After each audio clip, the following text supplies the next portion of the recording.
నా బిడ్డ అయితే ఉయ్యాల్లోంచి పడిపోయాడండి. నాకైతే చాలా భయమేసిందండి. ఎక్కడ ఏ దెబ్బ తగిలిందా అని చాలా ఏడుపొచ్చింది.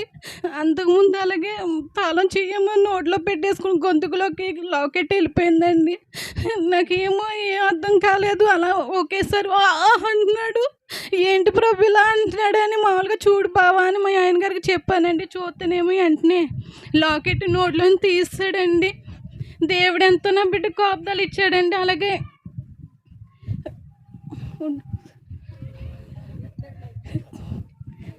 ఉయ్యాలోంచి పడిపోతానని పాస్టర్ గారు ముందుగానే మా భర్తకు చెప్పాడండి. ఆయన మీటింగ్స్లో నీ బాబు ఉయ్యాలోంచి పడిపోతున్నాడు జాగ్రత్త అని చెప్పారండి.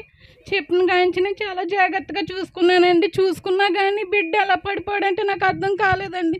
నేనేమో ఎదురుగానే ఉన్నాను, నా భర్త ఏమో పక్కనే ఉన్నాడండి. బిడ్డ ఇలా ముందుకు కూడా పడలేదండి. సైన్ పడిపోయాడు. సైన్ పడిపోయినా కానీ ఒక్క దెబ్బ కూడా తగలకుండా ఎంతో కాపుదాలించాడండి నా దేవుడు. అలాగే ఇంతకు ముందు కూడా మోషన్స్ అవుతాయమ్మా, బిడ్డకి జాగ్రత్తగా చూసుకోండి అని చెప్పారు. చెప్పిన తర్వాత మోషన్స్ అయినాయండి నా బిడ్డకి. దేవుడు ఎంతో కాపుదలించాడండి. ప్రతి దాన్ని కూడా మా పట్ల దేవుడు మమ్మల్ని చాలా జాగ్రత్తగా చూసుకుంటున్నాడండి. ఈ చిన్న సాక్ష్యం దేవుడు దీవించును గాక. ఆమేన్.